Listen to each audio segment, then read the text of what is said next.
Once you enter the park, there are markers everywhere. So if there is any type of character float or parade or show or something that decides to just pop up and happen, there are markers all over property that are stationed apart so that you go and stand on your marker so that another family can go and stand on their spot so that you can watch whatever event is taking place.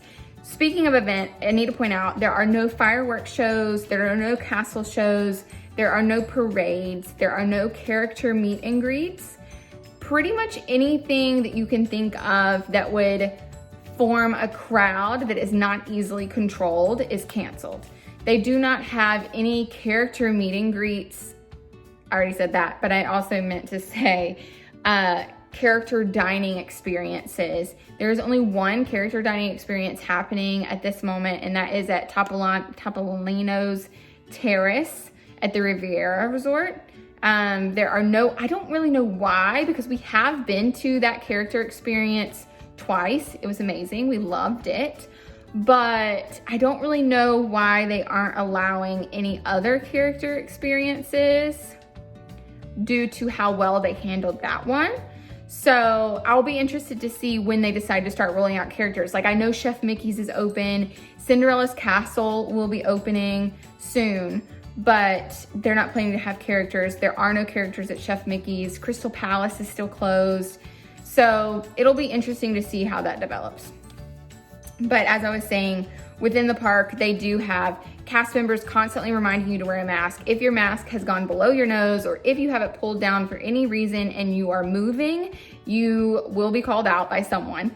They have people stationed all over the park carrying signs reminding you to wear your mask, reminding you to stay 6 feet apart. There is a lot of reminders for social distancing all over the place.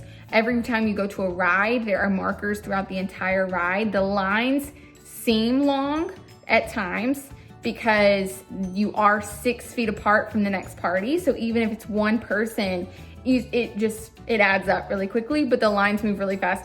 The parks are very quiet compared to what we are used to. The crowds are very low. Now, we went during the week most of the time, which is when it was the emptiest. We did go on a Sunday.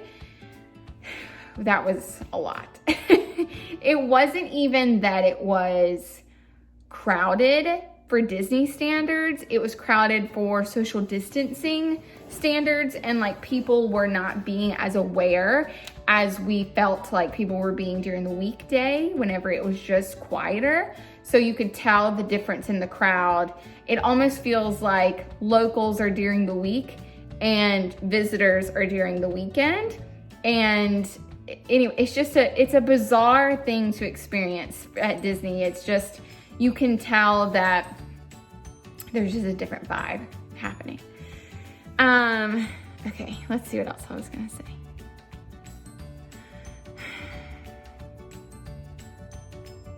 Okay. All right, so inside the park. So there is no eating and drinking while you're moving. You must be stationary and not moving if you are going to drink a drink or have something to eat. So if you think that you're gonna get to walk around and eat a Mickey bar all over the park and kind of skip wearing a mask, that's not a thing. Or get a drink from Starbucks and hold it the whole time and have your mask pulled down so you get a mask break, that's not a thing. You will get called out for that.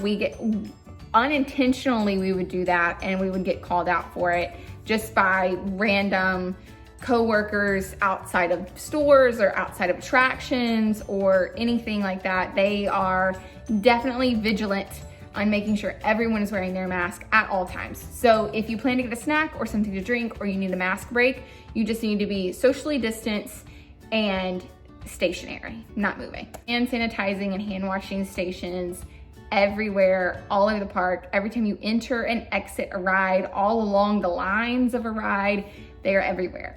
So at no time did I feel like that my hands were dirty. But the rides are cleaned occasionally, but not after every single person. and they do skip rows. So whenever we got on the carousel, it was every other row of horses. Whenever we went to Mickey's PhilharMagic, it was every 4 seats were blocked off, and then every other row was blocked off. So for example, the first row, you would have 4 open seats, 4 closed seats, 4 open seats, 4 closed seats, 4 open seats. And then the row behind, so the second row, was just completely closed. And then the third row would be the same way, 4 open seats, 4 closed seats, 4 open seats, 4 closed seats. So if you have a family of 4, you would sit together. If you have a family larger than 4, then you guys would just be separated by the 4 closed off seats in the theater. So that is how they kind of kept that attraction open, because I know there are some attractions that were closed for a while due to trying to figure out how to work out the socially distanced options. So we definitely felt, as long as others were being aware of themselves in line, we felt very safe and clean. We had our own hand sanitizing options. We had hand sanitizing things all over the park. And at no point did we feel like we were running into people, because it does feel a lot less crowded right now, for multiple reasons, obviously. I feel like I've somewhat rambled and covered everything. You know, we covered cast members are reminding you to wear a mask at all times. They are very vigilant. They have extra people to remind you everywhere you go. There is really no getting around wearing a mask. So if you do not plan to wear a mask, then you just cannot go. And that's all there is to it at this moment. And then what else? They're cleaning the rides every few rounds. They're cleaning the rides themselves, but you can feel free to bring your own things or hand sanitize before you get on and after you get off. Spots. Oh, recaps are very important, because then they remind you what you forgot. So they do not have fireworks or parades or anything like that, but they do have random floats that will come through the park. So it'll come from Frontierland and they exit from Main Street.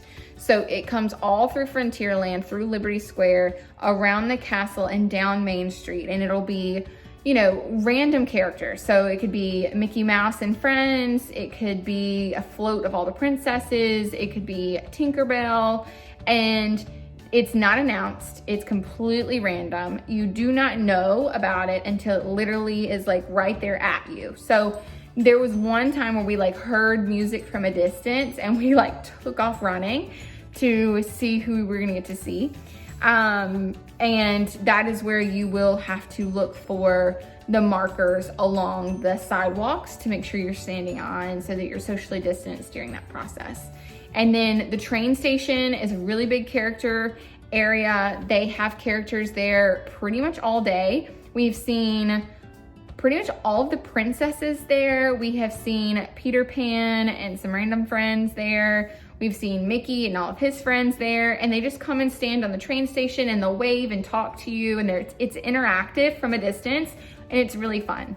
Another cool character interaction that they have is the stepsisters from Cinderella are at the top balcony of the castle on the back. So if you're coming from Fantasyland down to Main Street, before you go through the castle, they're on that balcony right there, and they're interacting with people as people are walking through the park. It makes it really fun. It brings a different type of energy to have these just organic character things just pop up. You know, while we are socially distanced from each other, the interactions feel really cool.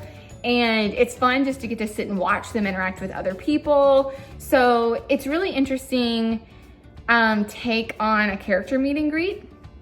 It reminds me a little bit of how the character meet and greets used to go at Disneyland. Whenever I visited Disneyland in the past, they used to allow the characters to kind of just roam around and interact, and they would have a spot they would maybe go through and get pictures and sign autographs and things like that, but they would interact pretty organically as they walked to where they needed to go.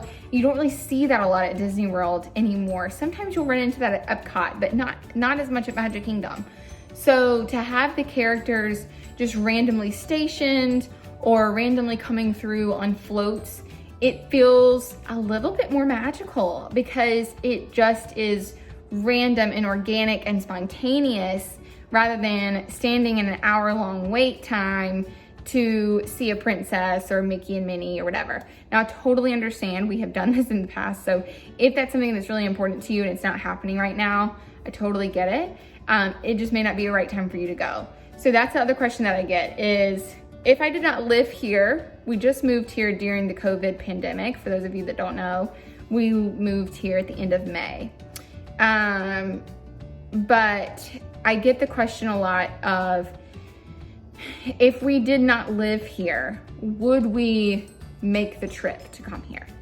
For us specifically, probably so, because we want to take advantage of the low crowds, because we know we will come again. We know that this would not have been our last trip. If this is the trip that we were taking, we know that we would probably come again next year if we didn't live here, right? But I do have friends and family who do not have that luxury of being able to visit Walt Disney World every year or even every other year. So if things such as parades and character meet and greets and character meals and the fireworks shows and the castle shows and anything like that, if those things feel very important to you, and if you feel like your trip just would not be the same without those things, then visiting Walt Disney World right now is probably not ideal. But if you want to take advantage of the lower crowds, which I don't think are going to be this way very long, then visiting right now might be a great fit for you. So I know a lot of locals are taking advantage of visiting.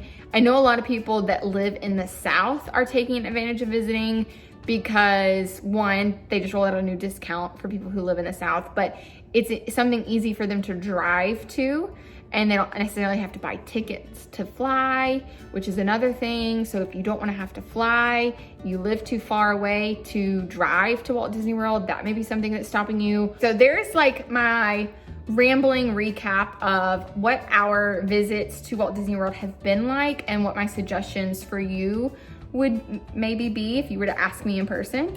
Hopefully you found this helpful. If you have other questions, feel free to comment those below so that I can circle back. I will either respond to you or I might just create an easy Instagram post because it's easier than making YouTube videos sometimes. So hopefully you found this helpful. Let me know what you think. Do you plan to visit Walt Disney World anytime soon? Or are you gonna wait until all of this is over? I'm curious to see what your answer will be. But hopefully we'll meet you at some time soon in the most magical place on earth, because it's our favorite place to go. But I'll talk to you guys soon. Bye.